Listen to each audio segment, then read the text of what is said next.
हम लोग वेक्टर को दो तरीके से मल्टीप्लाई कर सकते हैं, ठीक है। एक होता है one is called dot product,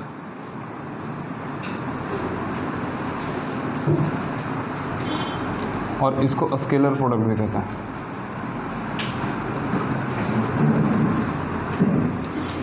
dot product या स्केलर प्रोडक्ट, ये आपको प्रोडक्ट के बाद जो क्वांटिटी देगा that will be scalar quantity. आप वेक्टर को मल्टीप्लाई कर रहे हो लेकिन resultant will be scalar quantity, ठीक है। इसको डिनोट कैसे करते हैं अगर मैथमेटिकली हम लोग डिटेल में देखेंगे, बट जस्ट फॉर फार्मूला सेक इसको डॉट से रिप्रेजेंट करते हैं। वेक्टर ए और बी के बीच में हम लोग डॉट से रिप्रेजेंट करते हैं, और इसी चलते इसका नाम क्या है, डॉट प्रोडक्ट। और ये चूँकि इसका जो वैल्यू आएगा that is a scalar quantity, A into B into cos of angle between the vectors A and B. तो इस चलते इसको हम लोग क्या कहते हैं, स्केलर प्रोडक्ट, क्योंकि ये क्वांटिटी क्या है, इसमें वेक्टर साइन नहीं लगा हुआ है, ना तो ए के पास वेक्टर साइन लगा हुआ है, ना तो बी के पास लगा हुआ है, ना तो कहीं भी, है ना। So therefore it is called scalar product. इसको डिटेल हम लोग पढ़ेंगे। Second is called cross product और वेक्टर प्रोडक्ट कहते हैं इसको।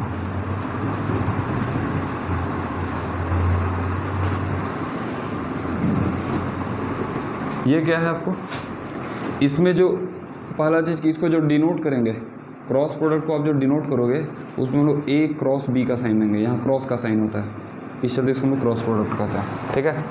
वेक्टर ए और बी के बीच में क्रॉस का साइन होगा, और इसका जो वैल्यू होता है, जो फिजिकल क्वांटिटी आएगा that will be another vector quantity only, ठीक है। तो इस चलते इसको हम लोग क्रॉस प्रोडक्ट कहते हैं। ए बी यहाँ पर साइन थीटा आएगा और एक यहाँ पर एन कैप लग जाता है, फिर भी call N cap is a unit vector perpendicular to the plane containing A and B. हम लोग देखेंगे वो कैसे निकालते हैं, ठीक है।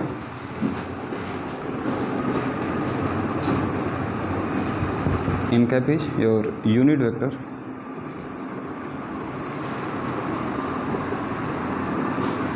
directed perpendicular to the plane containing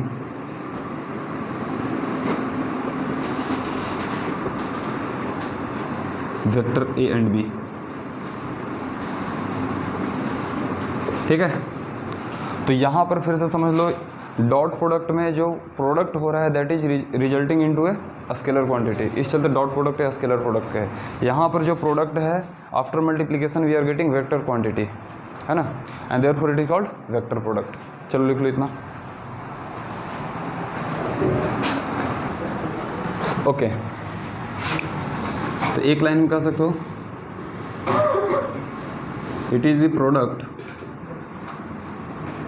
that produces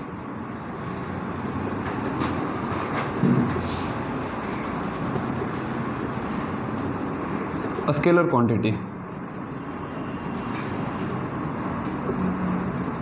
mathematically हम लोग कैसे रिप्रेजेंट करेंगे,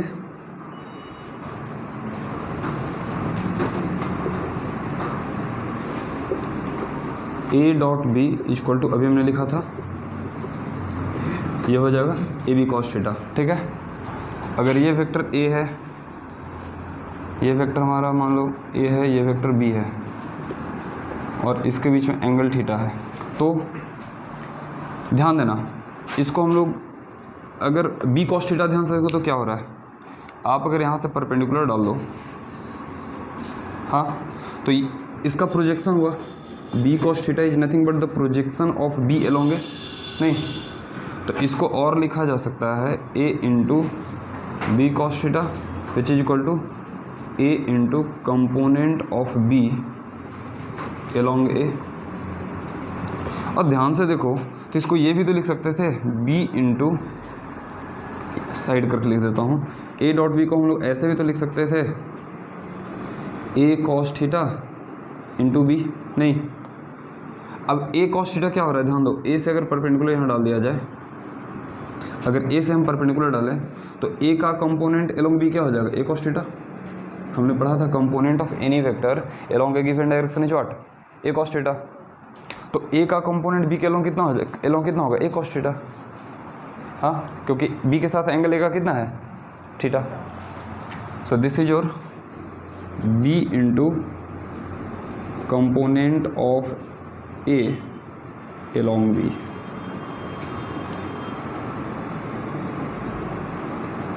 ठीक है। तो हम यहाँ से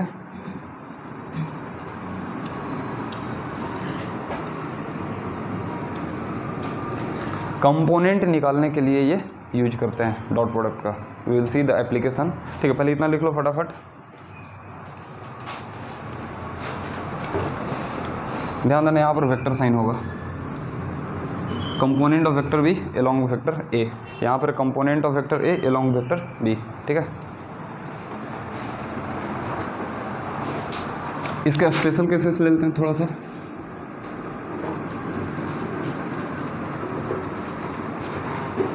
तो पहला केस ले लो, if A is parallel to B, मतलब वेक्टर ए और वेक्टर बी का डायरेक्शन सेम है और पैरेलल है, मतलब कि उसके बीच में एंगल कितना हुआ 0 डिग्री।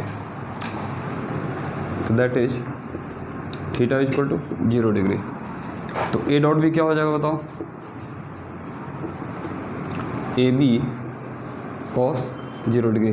ध्यान देना यहाँ पर वेक्टर है और यहाँ पर मैग्नीट्यूड ए और बी क्या है, magnitude of vector A and B. Careful रहना है, ठीक है। कॉस 0 कितना होता है 0 1। तो ये हो जाएगा मैक्सिमम वैल्यू। मतलब कि अगर ए और बी यूनिट वेक्टर दिखाएं, इफ तो ए डॉट ए कितना हो जाएगा बताओ, 2 यूनिट वेक्टर ए और ए दोनों का तो डायरेक्शन सेम है, यूनिट वेक्टर है। तो क्या लिखोगे 1 × 1 × cos 0, मतलब कि 1। इसका मतलब आई डॉट आई कितना होगा 1 equal to J dot J, क्योंकि J is parallel to J, नहीं इक्वल टू के डॉट के। और ध्यान देना किसी भी वेक्टर रिप्रेजेंटेशन में वेक्टर होता क्या है, आप थोड़ा सा सोच करके बताओ। एक्चुअली आई जे के है ना, बस इतना ही वेक्टर है, बाकी तो मैग्नीट्यूड है। नहीं, आप कुछ भी लिखते हो उसमें क्या है, vector is only in this I J K. I J के लग गया तो वेक्टर हो गया, गायब है तो स्केलर है। नहीं, तो आपको जहाँ भी एडिशन में भी क्या हुआ था, आई जे के का रोल था, कंपोनेंट निकाल ले एक्स के अलोंग, उसको आई से लगा दिए, वाई के अलोंग कंपोनेंट निकाल ले, उसको जे से लगा दिए, जेड के अलोंग कंपोनेंट लगा दिए, उसको के से लगा दिए, है ना। तो आई जे के is only making it vector. तो ध्यान देना प्रोडक्ट ऑफ वेक्टर में भी मेन रोल होगा क्या, आई जे एंड के का। दूसरा, if vectors are perpendicular to each other, अगर आपस में परपेंडिकुलर हो जाएं, मतलब कि A is perpendicular to B, तब क्या होगा थोड़ा सोच के बताओ। अब ए डॉट बी जब हम लोग करेंगे तो this will become equal to magnitude of A magnitude of B into cos of. ध्यान देना, अब स्केलर लिख दिए तो यहाँ पर क्रॉस लिखो डॉट लिखो, उसका मतलब कोई नहीं है, लेकिन यहाँ पर अगर क्रॉस या डॉट लिखते हो तो उसका मतलब अलग हो जाएगा। आई बात समझ में। यहाँ स्केलर क्वांटिटी लिख रहे हैं, यहाँ पर हम ऐसे लिखें इधर डॉट लिखें तब भी चलेगा, क्योंकि स्केलर का मल्टीप्लिकेशन वैसा कोई रूल नहीं है। ऐसा नहीं कि 3 × 4 ये 12 आएगा और 3 × 4 कुछ अलग आ जाएगा, ऐसा नहीं है, दोनों केस में सेम ही आता है। तो स्केलर को लिखते समय वैसा हम लोग कोई रूल नहीं है फॉलो करने का, ठीक है। आप डॉट लिखना लिखो, क्रॉस लिखना लिखो, तो ये क्या लिखेंगे A B cos 90 and that is equal to 0। मतलब कि अगर वेक्टर्स परपेंडिकुलर हैं तो उनका डॉट प्रोडक्ट क्या होगा 0। तो कह सकते हो कि आई को अगर जे के साथ डॉट किया जाए, एंगल कितना होता है एक्स और वाई एक्सिस में 90 डिग्री, जे डॉट के इक्वल टू के डॉट आई। चलो इतना लिखो फटाफट।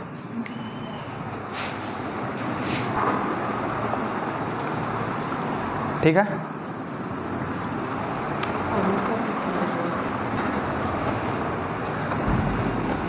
तो चलो कुछ न्यूमेरिकल्स लेंगे तो उससे ज़्यादा बेटर क्लियर होगा। तो आपको केयरफुल रहना है कि केवल जो भी प्रोडक्ट होगा वो आई जे और के का होता है, ठीक है। अगर आई का आई के साथ हुआ तो 1 होगा, जे का जे के साथ हुआ तो 1 होगा, के का के साथ प्रोडक्ट हुआ तो 1 होगा। लेकिन आई का जे के साथ करो या जे का आई के साथ करो, जे का के साथ करो, के का आई के साथ करो, ठीक है, ये सारे प्रोडक्ट 0 होंगे, ठीक है। तो अगर हम कंपोनेंट फॉर्म में लेकर के चलें, पहले कंप्लीट कर लेते हैं इसको, dot product in component form. अभी जो हम लोग पढ़ रहे थे वो क्या था, मैग्नीट्यूड फॉर्म में था। आपको ए की मैग्नीट्यूड दी हुई है, बी की मैग्नीट्यूड दी है और उसके बीच में एंगल दिया हुआ है। आई बात समझ में? तो हम लोग कैसे निकालेंगे dot product, that is your first part of discussion. अभी है कि अब वेक्टर आपको कंपोनेंट फॉर्म में दिया हुआ है। ए हो गया मान लो ए X I A Y J plus A Z के, ठीक है। बी दिया हुआ है similarly B X I plus B Y J plus B Z के, इस तरीके से आपको दे दिया है। अब बोल रहा है कि बताओ अब इनका डॉट प्रोडक्ट क्या होगा, तो कैसे करेंगे, फिर से पहले लिख दो A dot B equal to क्या होगा,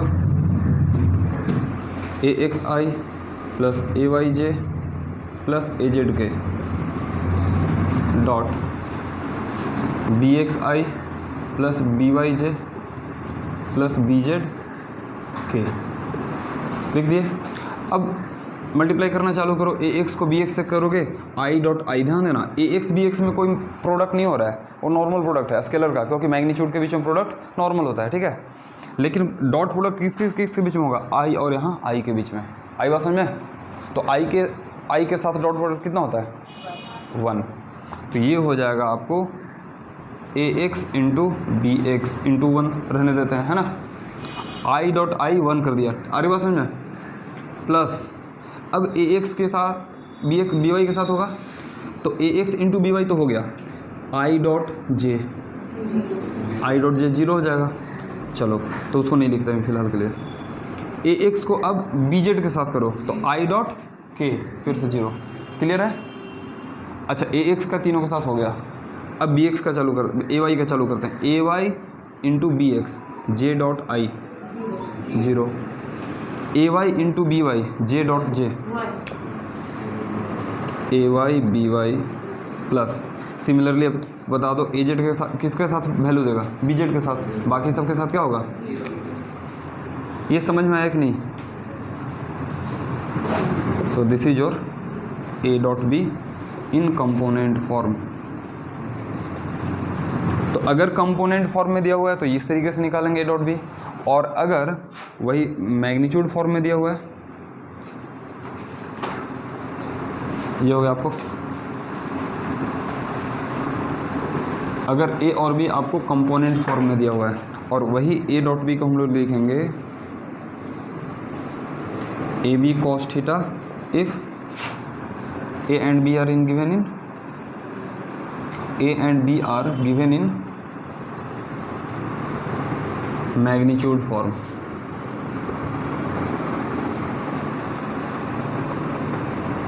अगर मैग्नीट्यूड के फॉर्म में दिया हुआ है then this is how we can calculate. Clear हुआ, ये डाउट है, क्लियर है। चलो लिख लो।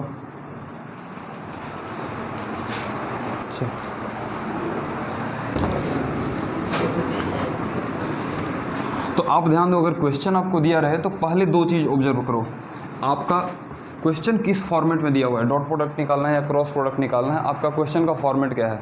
अगर मैग्नीट्यूड फॉर्म में दिया हुआ है उसके लिए फार्मूला अलग होगा, कंपोनेंट फॉर्म में दिया हुआ है तो फार्मूला अलग होगा, आपको केयरफुल रहना है। जैसे हम कुछ क्वेश्चन ले लेते हैं, ए दिया हुआ है 5, बी दिया हुआ है 6 एंड एंगल थीटा दिया हुआ है 60 डिग्री। बोल रहा है फाइंड ए डॉट बी। तो अब समझ में आ रहा है कि भाई हमें ए और बी मतलब क्या दिया हुआ है, ये क्या है, इसका मैग्नीट्यूड दिया हुआ है और उसके बीच में एंगल थीटा दिया हुआ है। पूछ क्या रहा है, a and b, a dot b. तो क्या लिखोगे, सिंपली ए डॉट बी का फॉर्मूला हम लोग यहाँ पर यूज कर लेंगे, this is equal to 5 into 6 into cos 60, नहीं which is equal to 5 into 6 cos 60 होता है हाफ, ये हो जाएगा 15। क्लियर है, क्लियर है। चलो बहुत सिंपल क्वेश्चन, आपको ए दे दिया है मान लो 20, बी दिया हुआ है 50 एंड थीटा दिया हुआ है 37 degree. Find a dot b. चलो जल्दी से बताओ कितना होगा, जल्दी।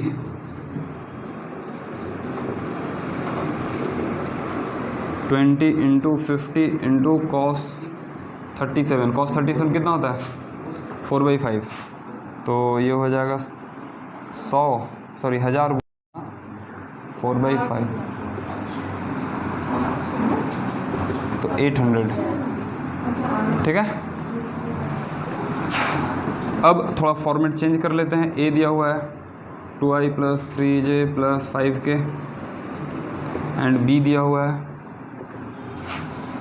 3i - 2j + 8k। बोल रहा है फाइंड a डॉट बी।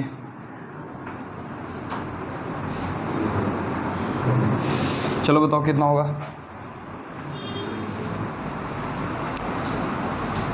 क्या करेंगे, ax को ax के साथ मल्टीप्लाई करेंगे, 2 को 3 के साथ, तो 2 × 3 प्लस 3 को -2 के साथ प्लस k को k के साथ 5 × 8, ये हो जाएगा 2 × 3 सही तो है, 3 × अच्छा ओके -2 है, 3 × -2 और ये हो जाएगा 5 × 8, ये कैंसिल हो जा रहा है, दिस इज योर 40। आई बात समझ में।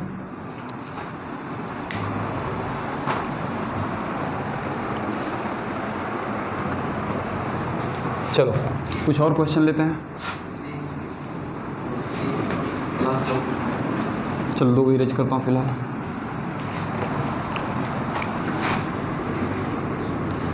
ए दिया हुआ है i + j, बी दिया हुआ है 2k + j। बोल रहा है फाइंड a डॉट बी।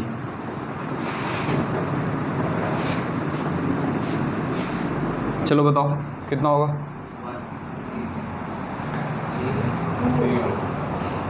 हाँ यस, आप a डॉट बी करोगे, i है, i वहाँ नहीं है, मतलब कि 0i लिख सकते थे, तो 1 × 0, j यहाँ भी है, j यहाँ भी है, दोनों कोफिशिएंट 1, तो +1 × 1 प्लस k यहाँ नहीं है तो 0k कहेंगे, यहाँ 2k, तो 0 × 2। क्लियर है। तो इस तरीके से चलो एक जल्दी से बनाओ एक और।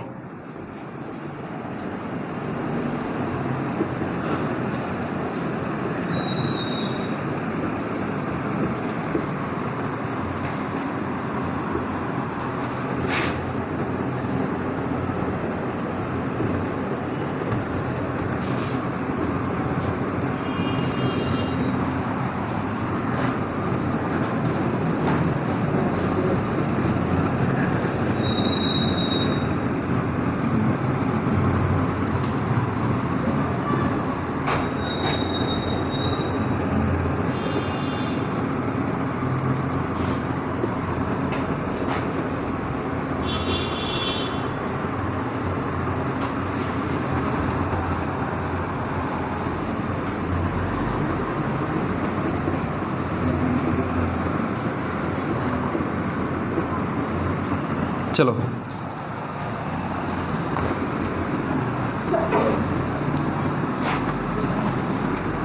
दिमाग लगाओ, ध्यान दो। आपको यहाँ पर वेक्टर बी डायरेक्टली दिया हुआ नहीं है, पहले हमें वेक्टर बी निकालना होगा। बोल रहा है कि वाई जेड प्लेन में लाई कर रहा है और ये इक्वल एंगल बना रहा है एक्सिस के साथ, मतलब कि वाई एक्सिस और जेड एक्सिस के साथ ये इक्वल एंगल बना रहा है। ठीक है, तो इक्वल एंगल क्या है, तो 45 डिग्री। अरे भाई 45 होगा ना, तो b को लिखा जा सकता है 10, इसका मैग्नीट्यूड है cos 45, किसके साथ है, y के साथ, तो j कैप, एंड cos 45 या sin 45 जो भी लिखो। प्लेनर वेक्टर में मैंने ये बहुत बताया था 2D कंपोनेंट, एक साइन होता है cos होता है ना, तो 45 डिग्री x के साथ और 45 डिग्री y के साथ, तो ये हो जाएगा k कैप, नहीं क्योंकि वाई जेड एक्सिस में है, ये हो जाएगा कितना 10 × cos 45 हो गया 1/√2j + 1/√2k, this will become equal to 5√2 × j + k होगा। ये क्लियर है सबको। ध्यान दो, वाई जेड एक्सिस है आपका, ये y मान लेता हूँ, इसको z मान लेता हूँ। बोल रहा है कि ये जो वेक्टर b है ये वेक्टर आपका बी है और ये इक्वल एंगल बना रहा है भाई, 45 दोनों के साथ बना रहा है, तो इधर क्या लिखोगे बी कॉस 45 जो कि वाई एक्सिस का लॉन्ग हुआ कंपोनेंट, और जेड के लॉन्ग कितना हुआ बी साइन 45, ये हो जाएगा बी जेड, ये हो जाएगा आपका बी वाई। वाई के लॉन्ग यूनिट वेक्टर क्या लिखते हो जे कैप, आई बात समझ में, और मैग्नीट्यूड क्वेश्चन में 10 यूनिट दे रखा है, तो ये हो गया बी वेक्टर। अब हो जाएगा ए डॉट बी, अब आसानी से निकल जाएगा। ए डॉट बी क्या लिखोगे 2i + 3j + 4k डॉट 5√2 को अंदर ही कर दो उसी के साथ, और नहीं तो बाहर ही रखो, कोई दिक्कत नहीं है, ये स्केलर की तरह ट्रीट होगा, और ये हो जाएगा कितना j + k। अब ध्यान दो i का इधर i है ही नहीं, तो 2 × 0, 5√2 को बाहर ही रखता हूँ ऐसे ही, तो 2 × 0 + 3 × 1 + 4 × 1, तो ये कितना हो जाएगा 4 3 7 7 बचे 35, 35√2 नहीं, सो आंसर विल बी 35√2। चलो लिख लो फटाफट।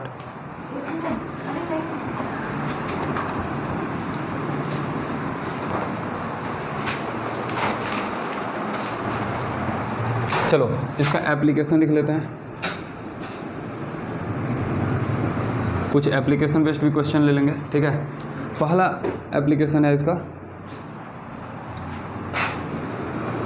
आप पावर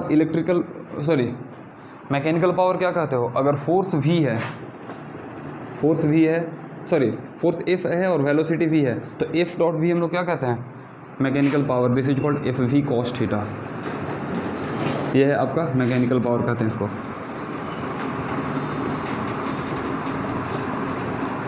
बचपन से वर्क डन का फॉर्मूला पढ़ते आए हो, वर्क डन क्या होता है FS cos थीटा, याद है, which is nothing but dot product of force and displacement, ठीक है, आई बात समझी, यह हो जाएगा वर्क डन। आप क्लास 12 में जाओगे तो इलेक्ट्रिक फ्लक्स की हम लोग बात करते हैं, फाई ई इलेक्ट्रिक फ्लक्स, उसका फॉर्मूला होता है E dot S, electric field होता है, ये आपका एरिया है, तो ये हो जाएगा ES cos theta, this is your electric flux. फिर फाई B कहते हैं मैग्नेटिक फ्लक्स, ये होता है B डॉट S,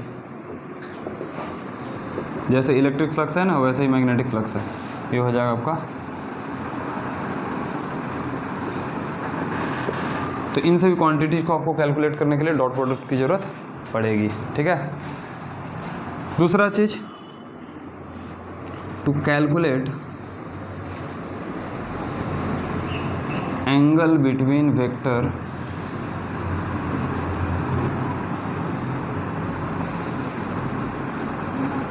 अगर दो वेक्टर ए एंड बी के बीच में आपको एंगल निकालना है तो उसके लिए भी हम लोग डॉट प्रोडक्ट का यूज करते हैं। क्या बोलेंगे,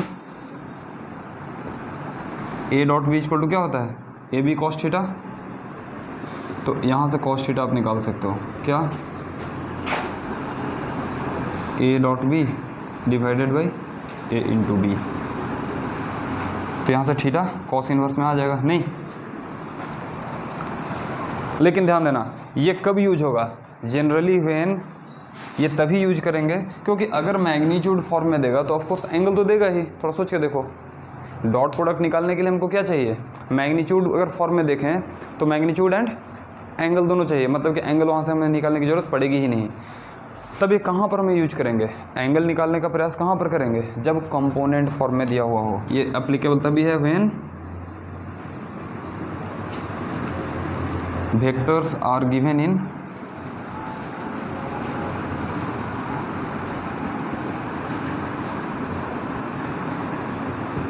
ठीक है, तभी ये एप्लीकेबल है। आपको कंपोनेंट फॉर्म में दे देगा, अब पूछेगा बताओ इसका एंगल कितना होगा, बस केवल वेक्टर देगा, हम लोग अब निकाल सकते हैं। क्यों, ए डॉट बी करना हम लोग जानते हैं नहीं, ए एक्स बी एक्स ए वाई बी वाई ए जेड बी जेड से आ जाएगा। और ए बी हम लोग मैग्नीट्यूड निकाला भी जानते हैं, है ना, तो we can calculate this angle theta. Questions लेंगे ज़्यादा बेटर क्लियर होगा, ठीक है।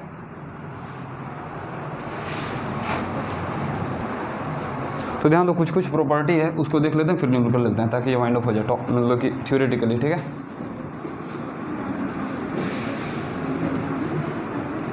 Properties of dot product.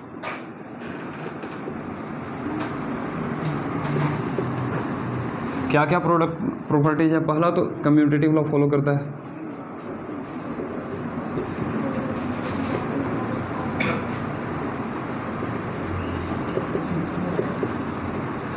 मतलब of course a dot b कहो या बी डॉट ए कहो, दोनों क्या आएगा? ए बी कॉस थीटा ही आएगा, क्योंकि ए को पहले लिखो या बाद में लिखो, बात तो बराबर ही पड़ेगा, है ना। और ऑफ कोर्स आपको एग्जाम्पल लेकर के प्रूव भी कर सकते हो। सेकंड कहते हैं it follows distributive law,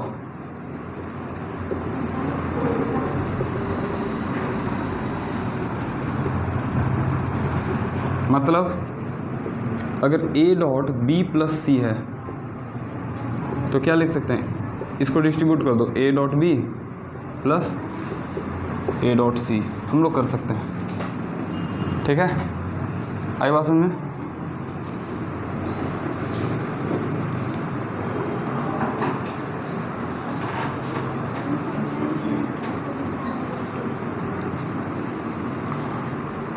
associative law यहाँ पर आएगा,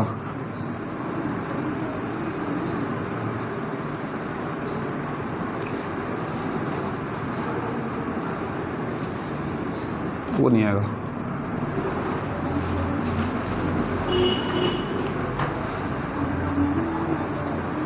है क्या? नहीं होना चाहिए एसोसिएटिव, सोचता हूँ। एनीवे, यहाँ तक क्लियर है ना? चलो एक क्वेश्चन लेते हैं अब। Find angle between I plus J and J plus के। जल्दी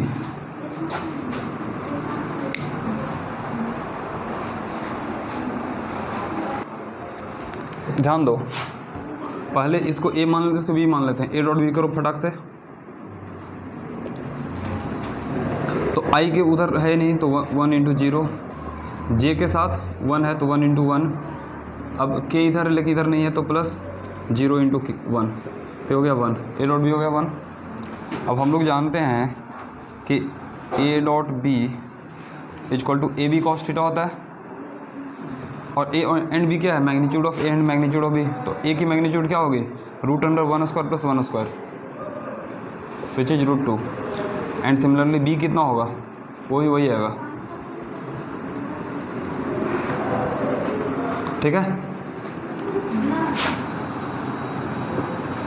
तो root 2 into cos theta equal to 1 होगा।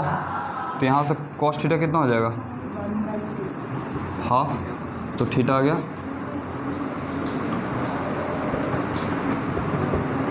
हो गया, सही है। चलो एक और क्वेश्चन लिखो जल्दी। अब ध्यान दो, एकदम बढ़िया सा क्वेश्चन लिख लेते हैं।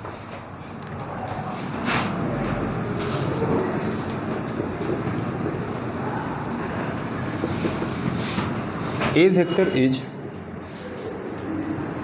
equally inclined in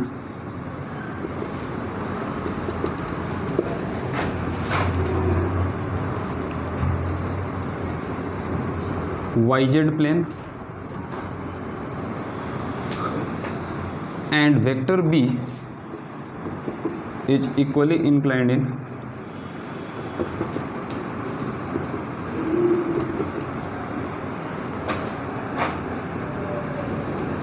XY plane. Find the angle between, exit कर दो इसको, चलो। Find the angle between the vectors ये अगर बना लिए तो मैं जान गया कि भाई आप सीख गए, आपकी बुद्धि काफ़ी ओपन है। चलो बाकी कुछ नहीं दिया हुआ है बस। और ऑफ कोर्स अगर वाई जेड में लिख रहा हूँ वो पॉजिटिव वाई जेड है, एक्स जेड लिखा हूँ मतलब पॉजिटिव एक्स जेड प्लेन है, ठीक है, क्लियर है ना। चलो बनाओ।